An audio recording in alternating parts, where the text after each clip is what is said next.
Good evening, everyone. How are you all doing tonight? How are you all doing? So great to see you. I hope you can hear us. Hi, Isabel. Give us a thumbs up if you can hear us. All good. Yay.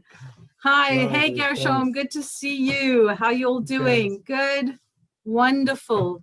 So we're actually trying something for the very first time. We're streaming live on Facebook, and that should be fun. And hopefully we'll get a lot more people to watch as we go along. So thank you all for coming tonight and for being with us. Welcome to our weekly on-cue interview at Center Stage. And for those of you who don't know, my name is Daniela Crankshaw. And I'm her partner in crime, Grant Crankshaw. Partner and everything. Welcome to On Cue. Absolutely. Our guests tonight represent two different professions, one an actor and one a dancer. These are both honorable professions, but when combined with a third, they create the almost mythical stage animal known as the triple threat. Now, when we were studying drama at university in the 80s, we began to get an idea of how competitive the theatre world was in that big, scary world. And of course, we all got to know our own triple threats. And what are these threats? Well, they're not really threats unless they're actually auditioning for the same role that you are. They are simply performers who have somehow miraculously, which normally translates to a ridiculous amount of effort and dedication, managed to achieve exceptional standards in three stage crafts: acting, dancing, and singing. If you could do all three of those well, you were the triple threat.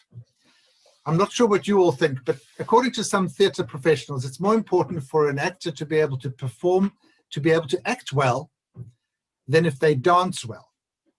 If they can sing too, well, then jolly good show. So although acting seems to be the primary activity for connecting with an audience, dancing and singing are the cherries on the top. And I apologize to all those dancers and singers. So what three talents make you a triple threat? Mine are acting, prop construction, and pancakes. Banana pancakes. Banana pancakes. Yes. He's very good at that, certainly. At Center Stage, we see things slightly differently. Of course, we appreciate the effort that some performers put into becoming triple threats, but we tend to engage their talents to enhance the production as a whole. When you put performers together in a production, it is their combined talent that affects how they make an audience feel. Sure, stars are important, but they seldom work alone. So what's going to happen at Center Stage? So I'm going to remind you to save the date on December 27th at 7 p.m. where we'll be repeating our very successful live music online show at Center Stage. And this time the theme is beginnings or endings and beginnings, because we're ending the year and hopefully going into a better one than this one was. Yes. Huh. And don't forget to check out Theatre Skills for Business. Yep. If you are a company or a startup or an established company, we know how to implement the skills that we learned in theatre into business. It works, trust us. And we are going to teach you and your staff, your team, how to be more effective deliverers of, or, you know, it's not just presentation skills, it's actually how to deliver, how to use your body, your voice, your intonation to make it compelling and engaging. And your laptop. Absolutely, and your laptop. For those of those who can, please, would like in the chat column, there's a link for those who could pay what they can. And we'd appreciate it as always. We're committed to keeping you involved, entertained, and connected. Yep, so follow us on Facebook, sign up on to the newsletter on our website, and stay up to date with what's going on. And if you missed anything in tonight's interview, you can watch it on Facebook. Yay! How's that? Absolutely. So now let us give a very, very warm Center Stage welcome to our guests this week. I'm going to try and pin you both for a second. So I'm going to pin, so I need to remove that. That's Marcie. Say hi to Marcie. And here is Natalie. So that's Natalie and Marcie. And tonight we're going to start with Natalie. So Marcie, we're going to put you just up top for a while, and then you'll come and join us a little bit later. Look forward to it. Natalie. Hi, lovely Yay, to hi. see you. Hi. So welcome to On Cue. So exciting to have you with us. It's so great to be here. I must just tell you that how we met Natalie. We were doing All My Sons for the Guild Theatre. That was before we took it over. And I think I think what struck me first was just how very talented you were, because you stepped into this role, right? It was Yeah, I think so. If I remember correctly, yeah. yeah, and you just It's came always in. No, I'm saying it's always been my passion to act in English because we don't get a lot of opportunities here as Israeli actors. So I just jumped on the opportunity to play a role in English. So I was very committed and devoted to You it. were, and you were amazing. And you played Sue in that character, Yeah. who's a right kind of, well, I say, a lot of people say she's like really nasty, but I think that I totally understand where she comes from, and, you know, how she needed to have that structure and that support, which she wasn't getting. So, Of and you brought a course. lot to that character. So Thank you. was that the first time that you were in an English language play, or had you done some before? No, in actual play, I think that was the first one. But I did act in English. I did improv actually in Oh, wow. English. Yeah, with Mirav Tzul's troupe, I guess you can Yeah, call Yeah, it, yeah, yeah. Maniac. English on Yeah, stage. yeah. Oh, and I had such a blast, and I had such wonderful partners, and it was just so much fun. And improv, I mean, improv is difficult enough in your own language, so to do it in English, Absolutely. which is I'm fluent in English, but still, it was such a challenge, but it was awesome. I grew up watching, Who's Lying, and Right. I just yeah, yeah, okay. I mean, so for me to do improv in English here was just a dream come true. So Oh, my I hat off to you for that. That's kind of oof. I could never do that in Hebrew. I think I would just be like frozen, just like no way. So yeah, is no, it was so fun. is so there is a difference between acting in English and Hebrew for you?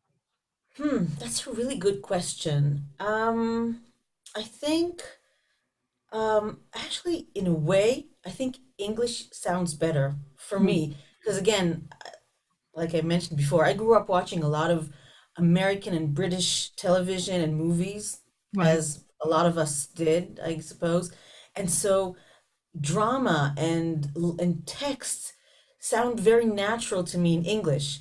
And it's a very sort of dynamic language and it's very musical. And in And Hebrew, rich sometimes in comparison to Hebrew, right? I mean, yes, right. exactly. So, and I'm guessing we'll talk about it a bit later, but I'm also a translator. I also Yeah. translate from Hebrew to English. So, um, I relish on the multitude of translation possibilities in English because it's so nuanced. And of Right. course, Hebrew is a very rich language as well, but acting in Hebrew, like doing Shakespeare in Hebrew, for example, which I did several times, and Yeah, um, all those. it's amazing, but it's still, I don't know. In Hebrew, we say it doesn't sit well. It Yeah. doesn't. It's So you have to I kind of struggle with it. I can't understand how people do Shakespeare in other languages, because the language that Shakespeare uses is so specific and is so nuanced, and there's, you know, a lot of puns and work that goes into that. So I kind of feel that it's weird, and I'm glad that you sort of noticed the difference. But I also want to ask you if there's and I'm sorry I'm taking over here, but is there a is there a difference in terms of acting styles in English and Hebrew? Because I've worked with both English actors and Israeli actors, I'd love to hear your input. I mean, I have my ideas, but In the style, I think it's really interesting because I think the English language is much more free and loose and like you said, nuanced, and there are so many possibilities. And in Hebrew, it's kind of restricted and sort of harsh even sometimes. But I think the actual act, the craft of acting right, is much much freer in English, and it allows you to do more. I think when you're doing it in English than in Hebrew. I don't know. I think there is something sort of um, that closes you. I don't know. I mean, I agree with you. intuitively, that's how I feel about it. And Yeah. English allows you a freedom that Hebrew doesn't. And that's kind of one of the reasons why I guess I've never sort of auditioned for Hebrew plays, because I've always had that fear that I couldn't bring to a play in Hebrew what I could bring in English. And it just, and you know, as you said, it doesn't sit well, but it's also a real kind of fear of not being able to do what and there's kind of a difference of style. It's kind of more, I think that Anglo actors are more free in their emotions to a degree than Israeli actors. I mean, I've seen great Israeli emotional actors and so on, but there's something, I don't know, I can't explain it. So it's interesting to hear your point of view. But it also depends on the text. Of If the course. text allows you, because I have some slight criticism of modern Hebrew texts, which I don't think allow for the acting nuance, and it's all very in your face. So and I love the actually being, you know, keeping it very British, the keeping it all in, just letting out just, you know, just a little bit, and that's what I or the other sort of the other end of the scale, just to go all out, Right. which I have had the pleasure of doing as well in Hebrew, In actually. Hebrew. All out. Yeah.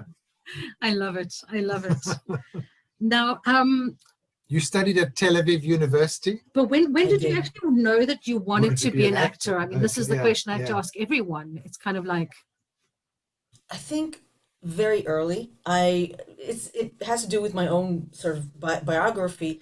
But when I was a kid, I moved from Tel Aviv to Rehovot, and like the place to meet new friends and new people was, it's called Bimat HaNoar. It's like the stage of youth. It's Yes. a lovely place, and I was there from age 12 to 18, I guess, and then after during the army, actually, I got together with some friends and we did another show that was independent, and we wrote it and we directed it and we did everything. It was completely, it's like we did Fringe without even knowing what Fringe was. And right. I felt, and that's when I knew, when we did that show, Mhm. that we did everything, that's when I truly knew that this was what I wanted to do. And Amazing. though it's been really, really tough because it's a tough profession, I've never regretted it, because I think it's such a beautiful, deep, complex, rich profession. So I think I knew I loved theater, and it really saved me when we did that move, when we moved to Rehovot. But I truly knew that this was what I wanted to do with my life. It was around the army, when I was in the army. Amazing. Amazing. It was. It really was. It was such a collaborative experience, and we're friends. All of us. We're friends to this day, and it's been a few Well, years since. the So acting community is something that's really kind of what I found is very close and very connected and very concerned for one another. It's a beautiful community, and I love it. I love that part of it. And as you said, you know, the skills that you obtain in theater serve you throughout life in every aspect. In every absolutely, aspect. So, absolutely.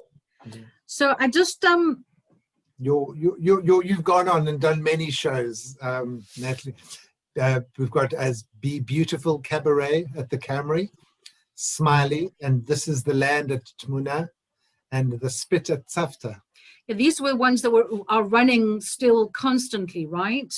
Be They Beautiful ran has been running for, it's a cabaret, it's a lovely cabaret that actually started in university as my sort of graduation project, and it's been 15 years. I mean, if it weren't for the coronavirus, we'd still be on. 15 years, which in Fringe is like, it's unheard of. It's insane. I Absolutely. know. So what is your And biggest challenge when you've got these shows that are running for years? For years and years. What is your biggest challenge when you're doing that? Because that's not easy. that's a great question. Of We're happy to course. have the same challenges.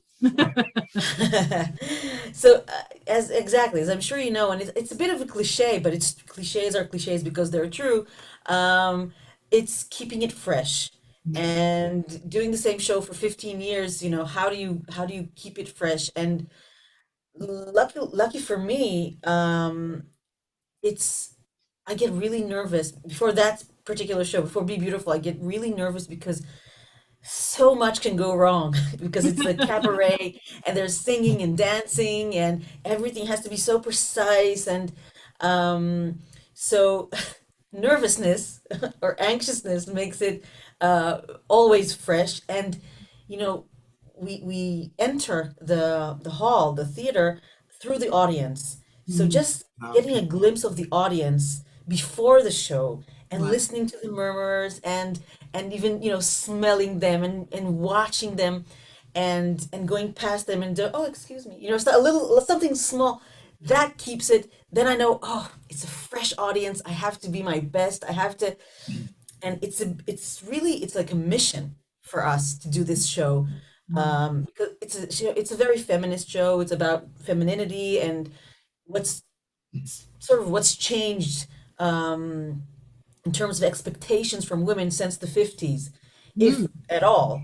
And so sadly, it's still very relevant. And so it's become a mission. It's become like it's a calling, if you will, to Love do that. this show because after the show, we have a discussion with the audience and we have audiences we used to have uh, from ages 14 and 15 to ages like 85 and 90 and Mm. you see that teenagers are sometimes, facing or struggling or having the same kind of struggles as women in their 80s and 90s. And it's mind-boggling and it immediately sort of turns the audience into a community. Mm. And that's what keeps it alive for us, for me, for us. It's just the conversation and the talking about it and sharing and creating a community just for tonight, just for the here and now. Right. And that feeling is just Well, that's what unparalleled. theatre does, doesn't it? It's kind of it's a community. It's a discussion with the audience. So Absolutely. and every audience is different every night, so it's a different discussion. So that I love the fact that you get that energy from the audience. That's that you Totally. get that chance because most of us will simply just go on and go straight into it. And here you really can pick up the energy, which is marvelous, Oh, marvelous. I love that feeling. I miss it. I really do. Don't we all? Absolutely, Yeah. absolutely. You've, what is your current state at the moment with regards theatre? Are you just totally Well, you're very involved in theatre, so you're you Isra drama? well, You tell Yeah. us about yeah. that? Well, before we even go into Okay. Israel drama, you're very involved in the whole sort of theatre industry, and Israel drama is one of them, and you'll tell us about that. But what is Yeah. it? How do you see? What is the current state of theatre in Israel? Because I know it went through a really hard time, and is still going through a hard time, but maybe different reasons. But Theatre's going bankrupt and things before Corona. well, and Yeah. ministers of culture that were just not cultural, um, in a very sort of like small way of saying it. But how do you see the current in theater environment? Um, Again, another great question. I think this could have been an opportunity, and this could have been not to sound too condescending, but it could have been like a learning moment, and I think we missed it a little bit. Um, I think this could have been a chance to be um, creative, to be innovative. Like what you're doing, I think, is amazing. I think you guys are making the best out of this terrible situation, and you're finding such creative ways of working and being creative. And I think um, the theater world in general not as much as they say. I mean, this could have, um, I led a panel in the Israel drama. We'll talk about it, and Well, we explain to people what realized your drama is, but while you're talking Israel drama about it. is a yearly, like an annual festival, where we select. I was on the committee for a few years. We selected shows that were both repertory and fringe and dance theater and all kinds of shows, and created sort of like a repertoire, a festival. And we invited theater people from abroad for a very condensed 5 days or so, and they watched about 3, 4 shows a day, and met with the creators, the theater makers, and started a dialogue, and a professional dialogue. And some shows were invited abroad, and it's a beautiful project. It's amazing. It's supported by the Ministry of Foreign Affairs and Ministry of Culture, and it's Amazing. great. And this year it was obviously on Zoom, How which was was a that? How did challenge. that? Yeah, I was going to say, how was that? I wasn't involved in the this year. I wasn't in the committee itself, but I sort of um, hosted a panel, as I said before, and they just created an archive of the shows that were chosen, and the guests from abroad could log in and watch the shows whenever they wanted. And then we had live panels, which they could attend and ask questions. Um, so they made the most of what what they had. um and also, people from abroad could sort of schedule meetings with Israeli artists that they were curious about, so that was nice as well. And do these um shows actually, do they get translated when they go overseas, or they're presented in Hebrew? yeah, They do. yeah, Okay. they I think it depends on what the theater there wants, but usually they get translated into the local language. And it's either they invite the entire show as it is, and they add subtitles, and it's performed in Hebrew, or they take the text of the show, translate it, and do their own local Wow. production of it. So Amazing. yeah, yeah, it's a Maybe some beautiful Israeli project. culture is getting there, because I've always thought that that's one of the things at center stage that I want to do at center stage. Is I think that the Anglo audience in Israel is missing out on Israeli culture because of the language barrier. And I know they have the text going through, but that still misses something. And Yeah, so to be able to bring works translated into English to the theater in Israel, but for English speakers, I think would be a great service. And that's sort of yeah. one of my projects. Now, I wanted to ask you as well about, you very into theater being political and to mean something. Why? I mean, a lot of theater in Israel has gone towards more entertainment than towards making people think, or holding up a mirror to society. Why is that important to you? Because I think that's what theater's all about, and I think that's the original purpose of theater. That's why theater started, in a way. It was a way of examining our way of life, our values, our way of thinking, our perspective. Um, it was a very communal thing, a very communal ceremony, Mm, the purpose of which was to look at ourselves literally and metaphorically, and take things apart and re-examine them, and then put them back together and see if they still work. mm. Um, and And why do you I think love Israel is kind of like lost not doing that anymore? I think that the major um, um, sorry I Okay. think, yeah, the major theaters, the repertory theaters, because they have they have to survive, Mm, literally survive. They have to do,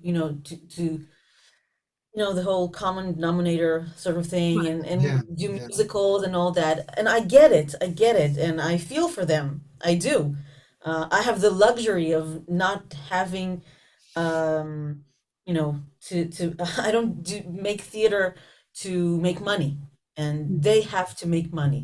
right. Um, again, it's a whole discussion, and I don't think we have time, but um, I think they kind of lost that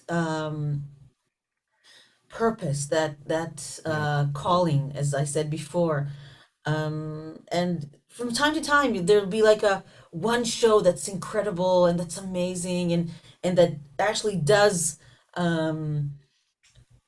how shall I say Talk to the audience and communicate, and yeah, yeah, yeah, but it's very, that's why I love Fringe, because it allows you to say whatever you want and however you want to. right.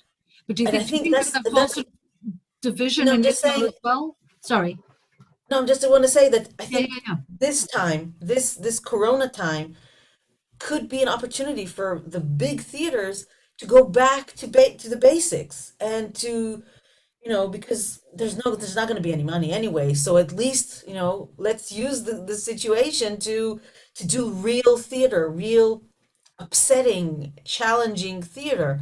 But I don't think it's going to happen. I think it's going to go back like that. I think it's going to go back to what it I used to was going to be. say, do you think there's an audience for it? Because there seems to be, I mean, besides the fact Yeah. that everyone is kind of depressed and isolated and really want to just go out and breathe some air, both literally and metaphorically, and to come and now with them with these like questions, they might not be ready for that. Um, and also because of the divide, I think that's happening in the world, maybe people are not willing to listen to each other. So I think there, again, um, I think there are ways. I mean, you could still do, humorous things. You can do funny shows. You can do satires. You can do um uh, so Right. many things to bring the audience. And you know what? I've had this idea for years, actually. I think people will watch whatever you show them. I don't know if it's true, because I haven't had the chance to sort of, test it out in real life. But Right. I think, yeah, but I think people will go to whatever is on. And if you have, a great satire, or if you address the issues that you talked about, the divide and the political sort of Engagement. Yeah. disagreements and all that, if you address it in the right way, yeah, sure, people will love that. I think people, Israelis in particular, love to see themselves on stage. That's Right. the Right. main genre is us looking at ourselves. Yes. So let's show ourselves for what we really are, and do it in a funny, intelligent, um, yet challenging way. Yeah, and Gershom actually brought up a good point in the chat. He said, "Well, hasn't TV been able to do that?" So I think in a way it has, and or proven that. I don't know whether it's proven that they will watch anything, or proven. Yeah, he's nodding his head. It's proven that they will watch anything. And also, Isabel said in a comment, "Where is your English from? Because are your parents Anglo? You sound so proficient in English." Oh, thank you. First of all, thank you very much. I've my parents, they're not English speakers, not native English speakers, but I do have family in the States. And my parents, and I thank them for this every day, they sent me to a tutor twice a Wow. week, ever since first grade and up until I, graduated from high school and went to the army. She was a brilliant, beautiful, amazing, funny woman, whose name was Lea Zilberberg. She was South African, Oh, actually. She was South African, and I loved her. And she introduced me, when I was 13 or 14, to Shakespeare, and to Somerset Maugham, and Pearl S. Buck, and James Thurber, and so many amazing writers. And I will be forever thankful to her and to my parents for sending me And, to and her. and we are ever thankful to her for not teaching you a South African African accent. accent. Even if I wanted to. So I just want to close this off and say, I know that you've been doing a lot of translating of plays and things like that. Is that what you're doing now? Because I'm sure that COVID has, put a spoke in everyone's wheels, but you can still carry on translating plays. Is that what's keeping you busy? Is that what's in the future? Give us a bit of. Absolutely. Absolutely. I was given my first sort of the biggest thing I ever did was the first thing I did in translation, and Right. it's the movie Zero Motivation, Talia Levy's Zero Motivation. Okay. I translated the script when she wanted to send it way before it was produced. Hello.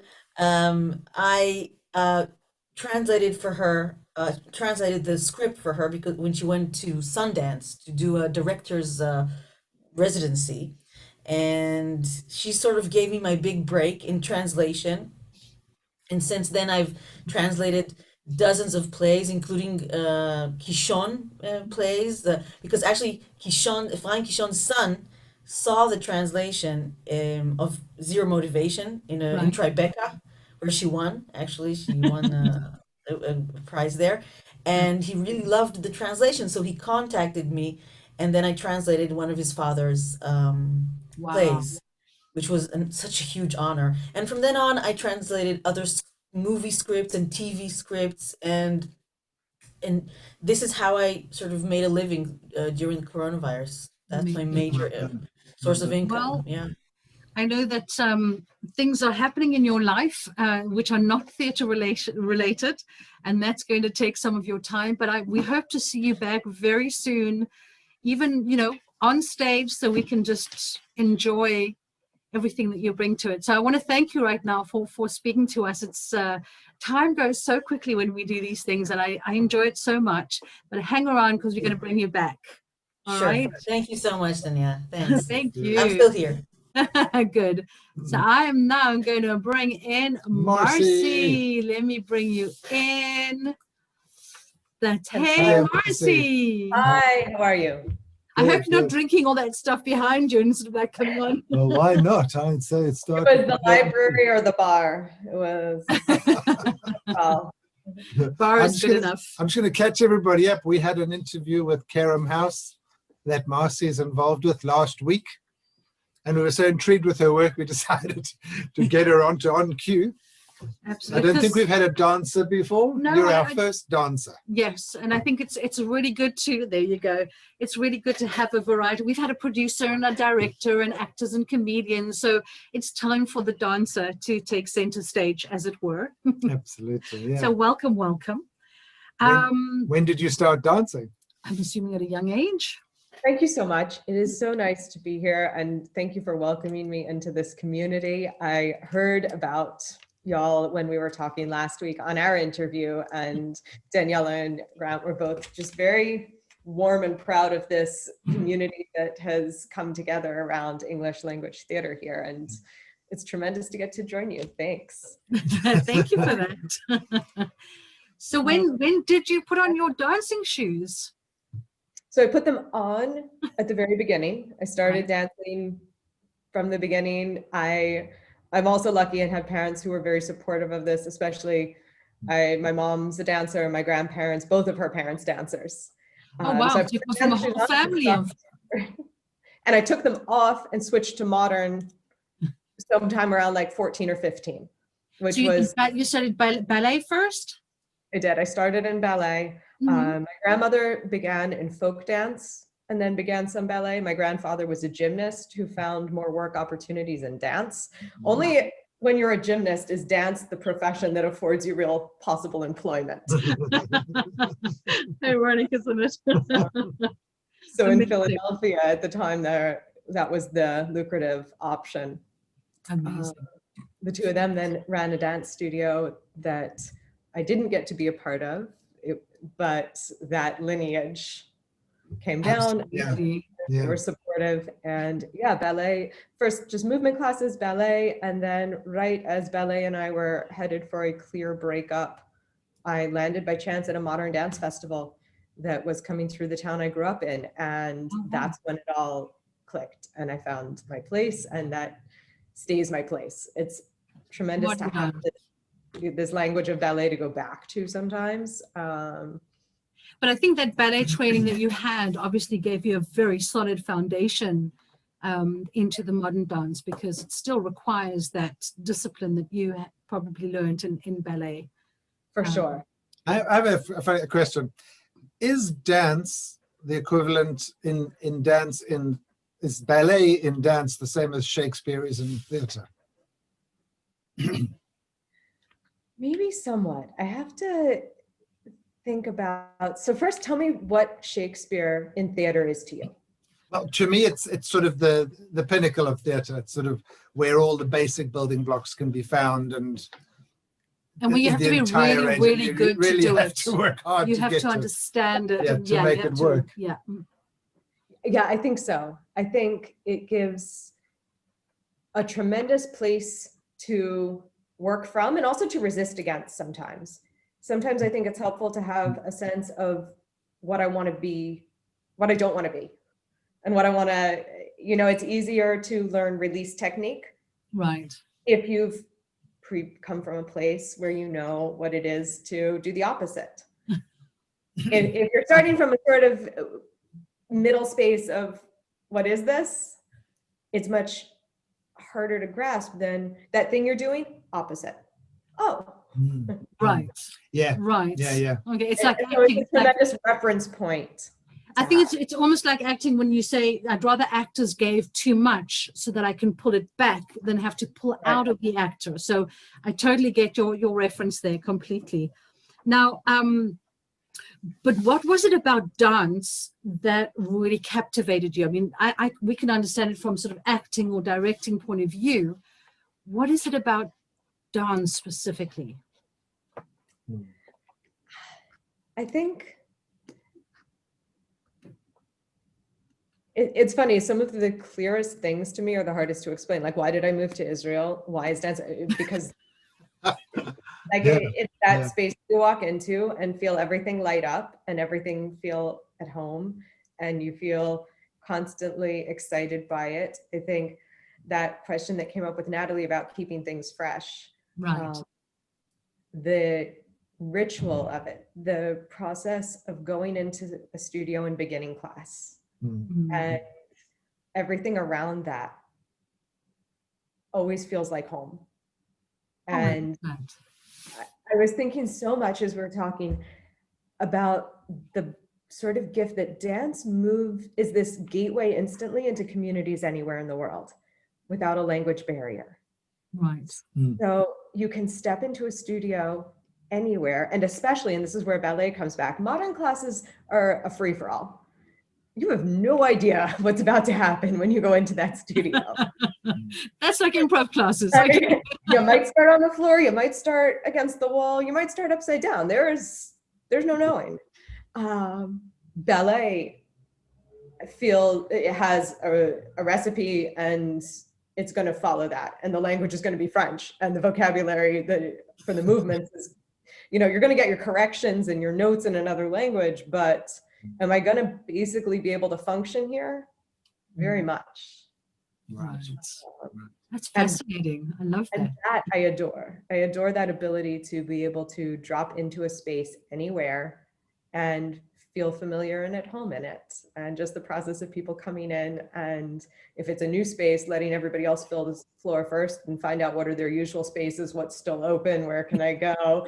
The beginning of class, the moments in between exercises where people get to connect with each other and say hello.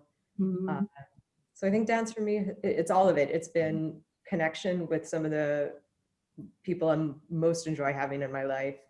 It's been a constant learning process. It's a way of being, from what you're saying. Yeah. Very much.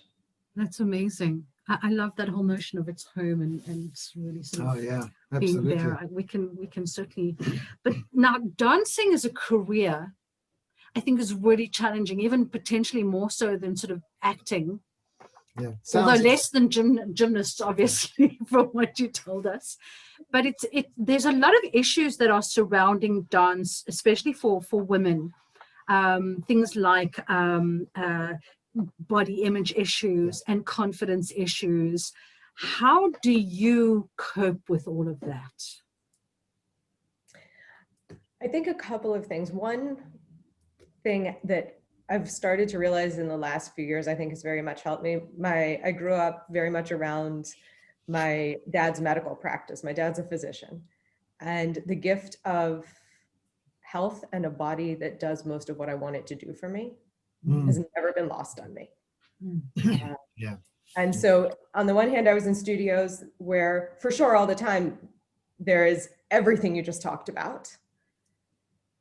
But it's a helpful balance to have on the other side of it, the reminder of like what other possibilities exist. Right. And how well this is actually going for me right now. Right. So I think that was one helpful piece. The other is the company I dance with. So I dance with a Brooklyn-based collective called This Body. Yeah. Why don't you tell us about dancing in the US and sort of how you got into This Body? And so we are a 5-person collective based in Brooklyn, and our missions are a few. One is very much to work off a model of collaboration versus competition, that resources are slim and best used in a shared way, whether it's studio space or video editing or whatever it is. Let's try to do it in the collaborative versus competitive way. And our other real mission is to be a queer and feminist voice in the community and to amplify similar voices in the scene, choreographers and dancers, and to make that very much a part of the tapestry of the dance scene in New York. I got to Israel in February. I was just going to say, you came to Israel. Now, how do you do that and keep going? And it's been a bizarre silver lining of sorts, in a way, that everything has moved online.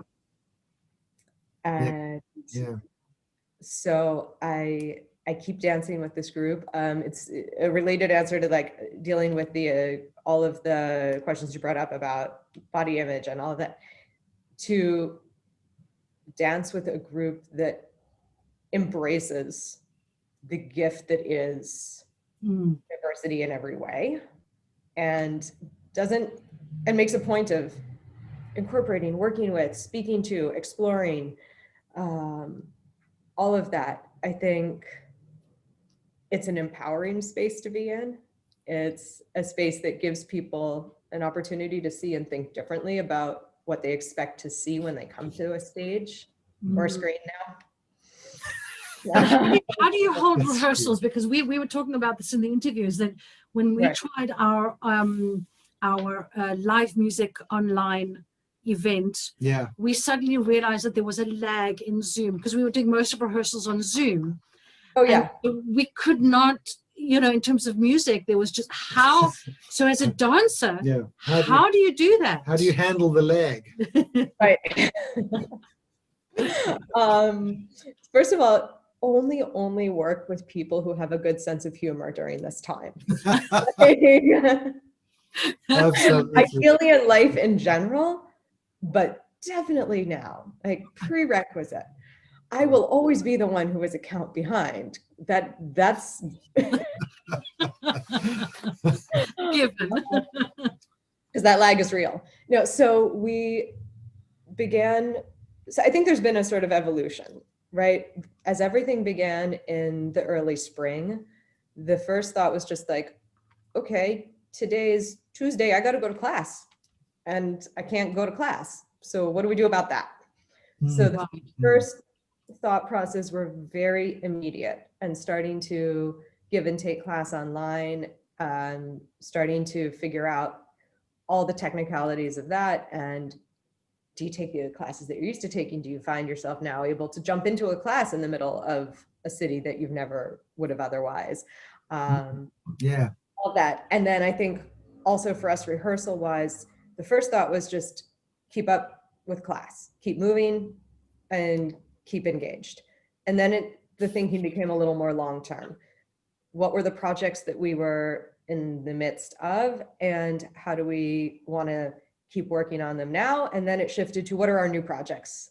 We have now clearly a length of time ahead of us. And so we have a weekly rehearsal. We warm up together for half an hour first and rehearse work for 2 hours. I was going to It ask. took us a while to figure out what is the process, right? the process here and what's the structure that works. And one of the things that we found is, I think that half hour, super necessary. It takes a while still to connect when it's on Zoom, to connect with each other, to the things that happen in 3 or 5 minutes in a studio where you get to read that person's energy that day and you get a sense of who's where in their, how's their body feeling, how or what's their emotional status, all of it. On Zoom, it takes longer. So we spend a half an hour doing usually our own warm-up. Sometimes people pair off and we'll follow a yoga video or a ballet warm-up together. And then we begin the work. And we've shifted to saying, okay, our next performance is going to be online. It'll hopefully be in March. The way that we deal with the lag issues and all of that, everything is going to be pre-recorded, edited, and shown in an evening's performance. That'll be work from our company, and hopefully some others from the New York and broader community. So it's all, because also what I've come to realize is the dance that I'm seeing that really works on screen is meant for a screen. The performances where a camera is placed in the audience and now you get to see the stage, all I want is to be in that audience like that. I know what should be and it doesn't work. Yep. But when I see something that is clearly a dance for film project, it reads in a whole different way and it's satisfying and it feels good. And so that's what we're moving towards. Along the way, we have an experiment coming up this Wednesday. We're hosting an open rehearsal. Because if we get to have all this fun, we should share it, right? Absolutely. Get to see me struggle and be a count behind and watch everyone. I just love that the way performers, creative people manage to find a way to do what they do within the restrictions and limitations. And I think that that's really, I love seeing that, because I really believe that we have to keep doing. And we'll find the as you say, you'll find the recipe that works. So for you, you found dance that works for film, and I think we see that a lot in theater as well. I'm sure Natalie will agree that people try to put on plays for Zoom and it just doesn't quite work, because any performing arts needs an audience and needs that energy that we feed off. And so we have to think about it a little bit differently and see how we can offer. And I think that's amazing. So this Wednesday is the open rehearsal for people who want to come and see that. Yeah, I'm very excited about this actually. Long before Corona, it's been on my agenda to host more open rehearsals. I think that access to art in every way that we can do it is the goal here. To me also, dance and theater and stage performances also live in a little bit of a separate space, where for most people, if you live in a city for sure, and even in life, you may likely encounter music performed on the street, sculpture installed in parks.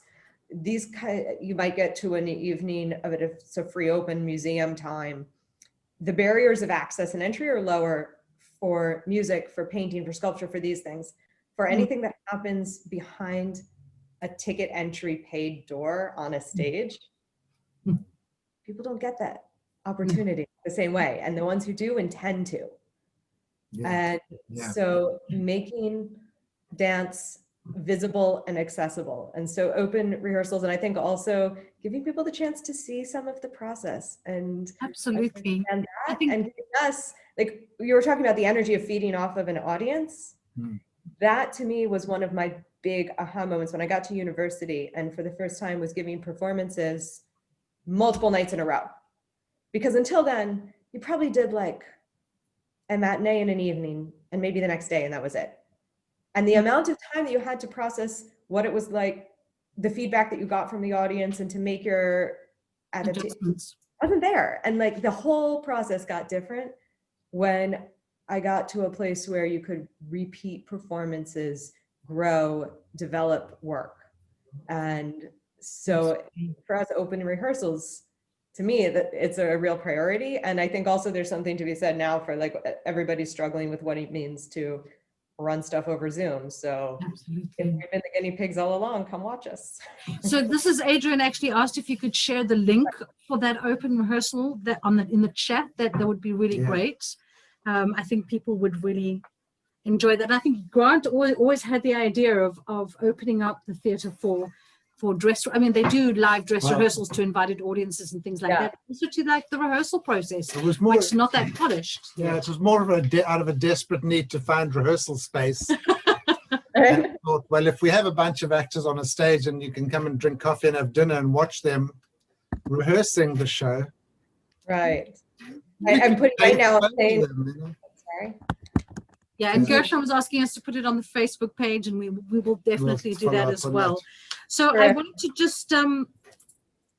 just because time is running away from us, what do you prefer talking about? Do you prefer talking about the United Nations project or the Greenhouse project?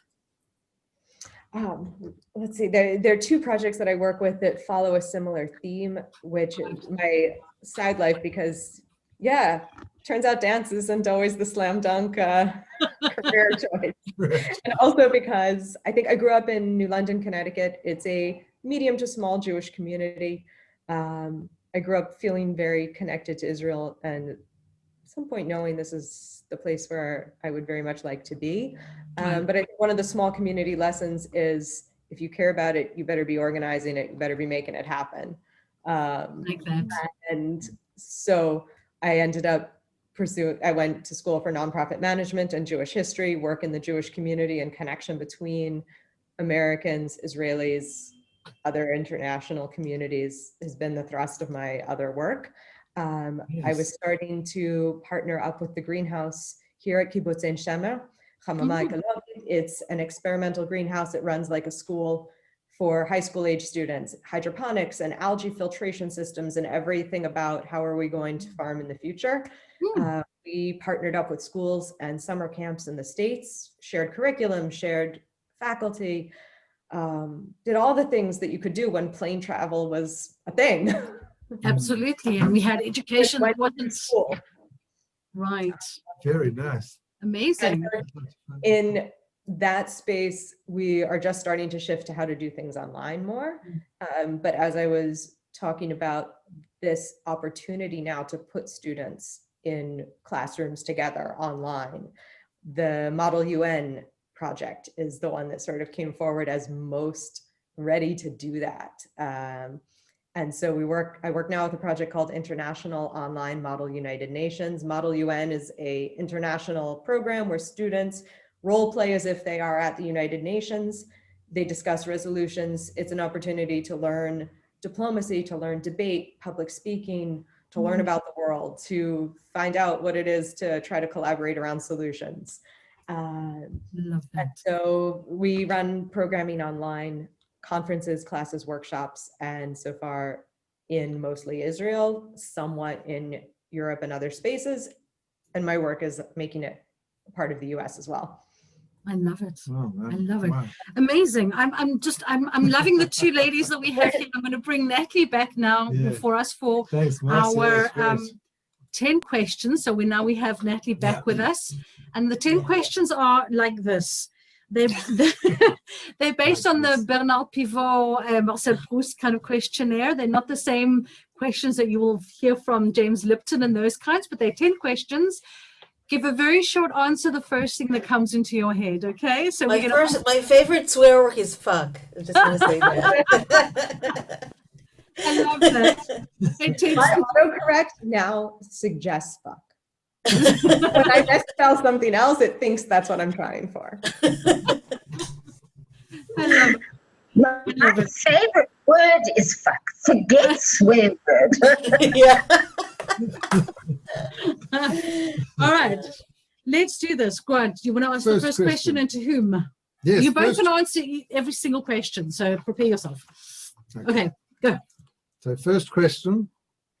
To Natalie. Natalie. What is your idea of perfect happiness?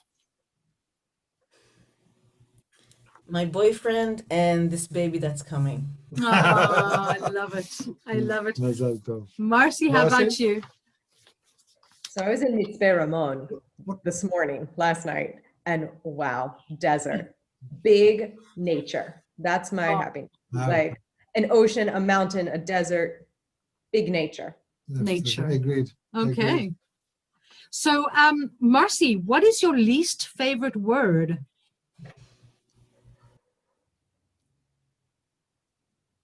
I clearly don't work in words, do I? So I am the dancer here. When you're communicating, so. I mean, I can tell you that frappe is my least favorite bar exercise. Can we use that? In association, frappe is just like, Yeah. Okay. Natalie, how about you? Least favorite. I'll go with the consensus. Do you know what the least favorite word sort of in general is? No idea. It's moist. Really moist. Oh, I've heard Yeah. that. I've heard that. I don't know why that is, but I'll go with it. I'll go with moist. Okay. Okay. Back to Natalie. Back to Natalie. Which person do you most admire? Emma Thompson. Emma Emma Thompson has always been my idol. I love her. I used to be obsessed with her, but now I've sort of calmed down. But Emma Thompson is my absolute idol. I love her. I can understand why. Marcie? Marcie? Favorite person? Most I admired? really admire everyone who moved to this country knowing it was a one-way thing, who moved here before I'll fly home and visit was an option. Like I truly don't know where my life would be and what it would look like if I were in those times. And everyone who did that, who came here and only came here, and that was it. Out of choice, yeah. Yeah. And, Or yeah. out of necessity or whatever. Yeah. Absolutely. I like that. That's a Made that decision. I think about it all the time. Who I admire it beyond words. absolutely. Natalie, what do you consider the most overrated virtue?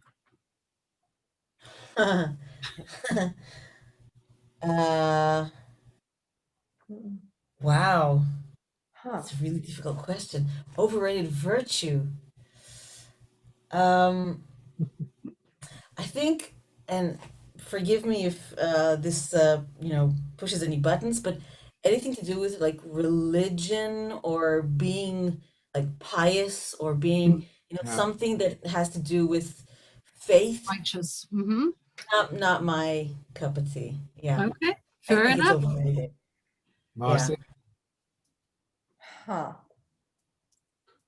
Oh, this is okay. Overrated.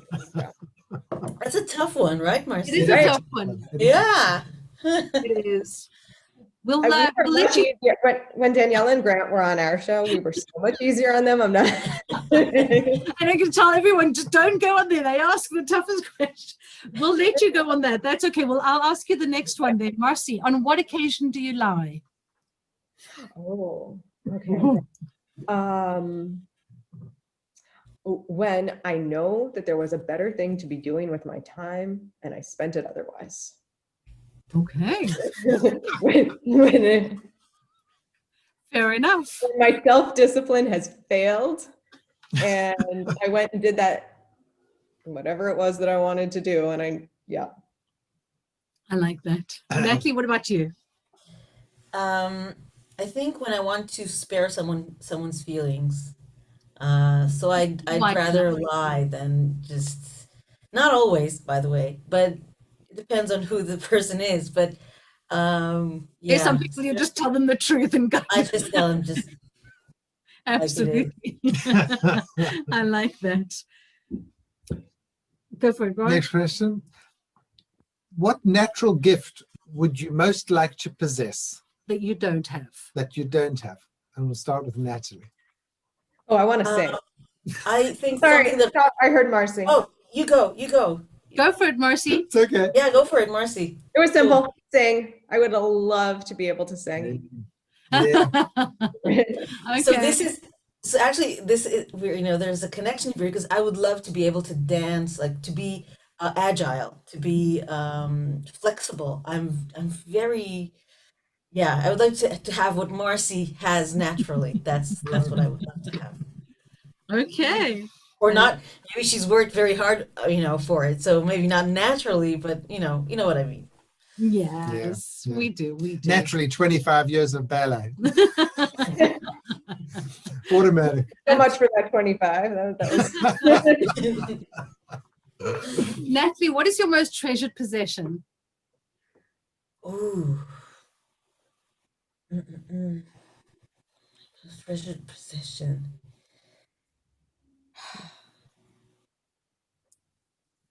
That's a really good question.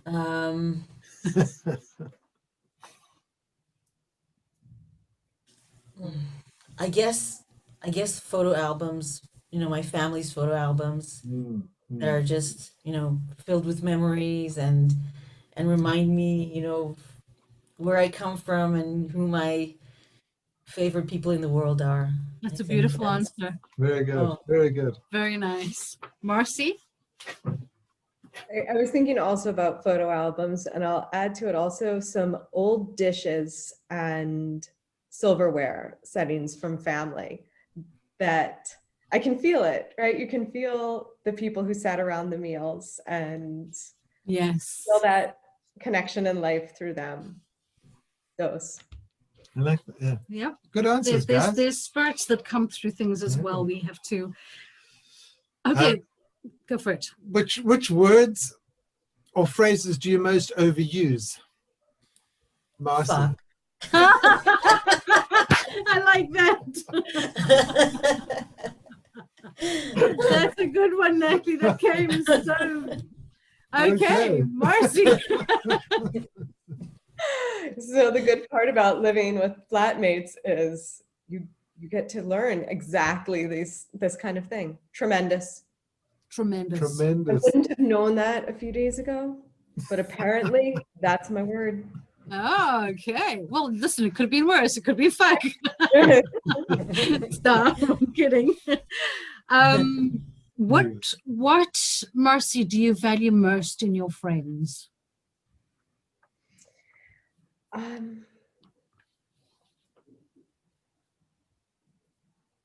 I think,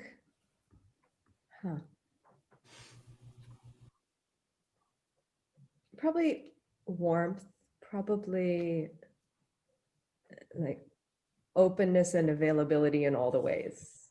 Yeah. Yeah, I think that's, yeah. We need from friends, especially nowadays. And hugs. I can hug my husband. Thank God for that. What about you, Natalie? I think it used to be sense of humor Yeah. because they used to, crack me up. But now, as we're getting older and wiser, I think I think it's menschliness. I don't know how to call it. Like they're menches. They're Okay. Gentlemen. They're humanity. They're yeah. So I think menchiness or Menchiness, I like better. that. Menchiness. Okay. Being a mensch, being like a mensch. So they're menchiness. They're I love that. menchiness. Well, she'll add that to the English dictionary and she'll insist that it comes from Natalie and it has to be. I think the word you're looking for is mensch-like. No, mensch. No, Natalie. Isabel's going, no, you got it wrong. Stop. It's all good. It's all good. So final question, guys, Final of question. the evening. Yes. And we shall say thank you so much to you both for this amazing, amazing time that we've had with you. But Natalie, if you had to die and don't, God forbid, and come back as a personal thing, who or what would it be? As a personal thing? A person or a person or thing. Who would it be or what would it be? I guess it would be a person. I wouldn't want to be a thing. I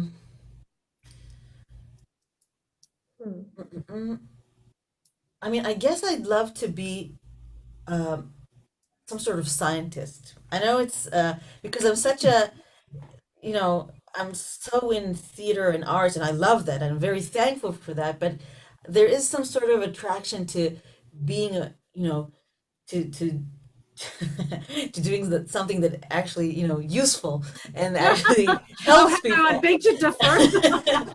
Hey. No, I'm kidding, of course. But I I know. would love to experience life as like in a more analytical way, in a more scientific way. I'd love to be able to experience that side of life. Wow. Wow. Okay. That's kind of like that. That threw me for a loop, Natalie, completely. I'm just like, you don't expect creative people to say, I want to be analytic. I want to be more. It's like, no. Because I didn't get to experience that way of thinking. So I'd love to, yeah. For a day. Yeah, I get that. Something that's quantifiable and measurable and Yeah, and has an end, like a proper end result, and you can see the effect, and you can see like a vaccine, or something like, or be an engineer and see a building at the end of the project, something like something like Tangible. that. Something tangible. Yeah, exactly. Okay. even when I moved to modern ballet, very much for dance, to like gives you that, right? You know what it's supposed to be. There is a correct Yeah. placement, and But then it's over. You do it and it's over, and it's just poof, right? A vaccine is something that, that's what it's the same with theater. It's the same with the theater show, but it's just gone the minute the lights go magic out. is still there. What about you, Marcie? What am I coming back as? Yeah. I kind of want to fly. So I think, are animals on the table? Sure. People have said they're cats. Cats and dogs. Yeah, I think I'm going to be a flying something. And going with eagle, maybe. I want to do that coasting on the currents deal. Yeah. Like an eagle or a seagull or a I'm thinking eagle. eagle. In the desert. In the desert. There we go. And so when Adrian was saying yes, like Maria Bialik, a neuroscientist, absolutely. Yeah. You combine the two worlds. That's right. Absolutely. Awesome. Ladies, our audience, thank you so much for joining us. I hope you had fun and I hope you enjoyed it. Aren't these women amazing? They're just unbelievable. Thank you so much for taking the time to be with us. And we'll be back next week with some more people who are doing some crazy and wonderful things in the theatre and performing arts industry. So take care, everyone. Stay safe. Thank you. And good night. Thank you so much, all. It's great to be with you. This was so much fun. Thank you. Thanks, I'm guys. so pleased. Thank you guys so much. Thanks everyone for hanging in a bit there, or a bit late, but stay well. Good night. Stay well, look after yourself. Bye. Good night. Bye-bye.